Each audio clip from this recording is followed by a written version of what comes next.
Buenas compañeros, el día de hoy vamos a exponer una simulación de la protoboard. Mi CIPA está conformada por Johan Camilo Mata y yo, Luis Miguel Meneses Silva. Empezaremos primero explicando los componentes que vamos a utilizar.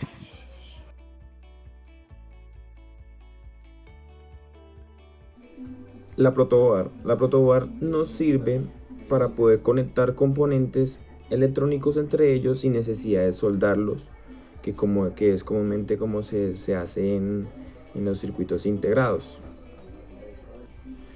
La estructura de la placa board. La estructura de la placa board maneja lo que es el canal central, el cual se realiza mediante un aislante, el cual va a separar nuestras pistas, además de sus diferentes buses. Las pistas. Las pistas se indican de dos formas.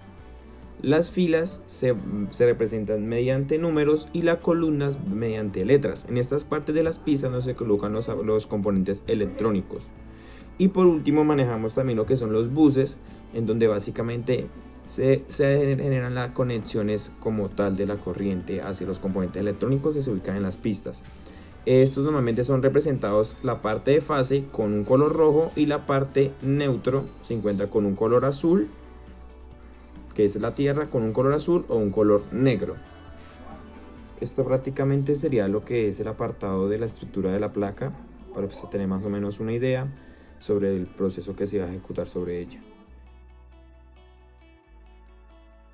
En nuestra placa pues utilizamos una pila de 9 voltios, la cual tiene una forma prisma rectangular, la cual cuenta con dos terminales, uno positivo y uno negativo. Especialmente pues se recomienda una alcalina debido a la potencia que ya tiene, pues puede ejecutar que el funcionamiento sea mucho mejor de nuestra protoboard. Manejamos un motor de corriente continua, el cual pues transforma la corriente eléctrica en una corriente mecánica como tal. Adicionalmente que él cuenta con sus respectivos componentes, que son sus escobillas, donde básicamente se hace la conexión. También maneja el colector, el imán, y adicionalmente que viene remunerado en una espira o bobina. Por último manejaríamos un interruptor deslizante. Pues ya como sabemos, trabaja como un interruptor, el cual nos corta como tal la corriente, pues en este caso es continua. Este es especial para las protoboard como tal, debido a su estructura como tal, que se permite ubicar dentro de las pistas en la protoboard. Adicionalmente también vamos a manejar lo que es la bombilla. La bombilla lo que tiene pues como fin, obviamente, que es producir luz. Esa se produce mediante calentamiento por el efecto de Joule, que es básicamente que es lo que hace que caliente lo que es el filamento. Y en la imagen se muestra el filamento que se calienta como tal, y gracias a ello es que se ejecuta la luz. Y por último tenemos lo que son los componentes de la protoboard, que son los cables, que el cual manejamos el conductor tierra, que básicamente se ejecuta en el verde y amarillo.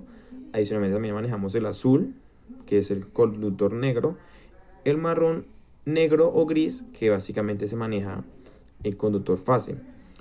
Estos son los colores estipulados internacionalmente como tal, entonces es de mucha prioridad como tal manejar este tipo, pues para que se haya un lenguaje globalizado sobre básicamente las condiciones eléctricas. Ahora vamos a pasar a analizar el diagrama eléctrico simbólico. Vemos que tenemos nuestra pila de 9 voltios, que tenemos un sentido de la electricidad negativo y uno positivo. Contamos con un interruptor en el circuito, el cual permite la alimentación del motor. Y por último, la bombilla.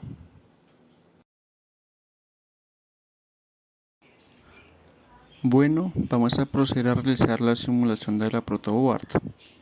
Utilizaremos la pila de 9 volt que ya vimos en la lectura del plano. Y pues comúnmente cuando realizamos en físico la protoboard, se testea con un multímetro el voltaje de dicha pila, y pues esto es para prevenir daños físicos de los componentes, principalmente en las resistencias. Para este caso usaremos un interruptor deslizante. y procederemos a conectar el cable negativo en su respectivo lugar del circuito, pero el cable positivo tenemos que seguir la lógica del interruptor hasta llegar al lado positivo de la protoboard. También usaremos un motor de corriente continua. Recordemos que es una máquina que convierte energía eléctrica en mecánica a través de un movimiento rotatorio gracias a la acción de un campo magnético. Y ya siguiendo con la explicación, obviamente conectamos el cable negativo y positivo para alimentar el motor. Ya por último usaremos la bombilla y ya conectado todo iniciamos la simulación. Vemos que la bombilla enciende, que el motor funciona a 17.000 revoluciones por minuto y el interruptor funciona correctamente.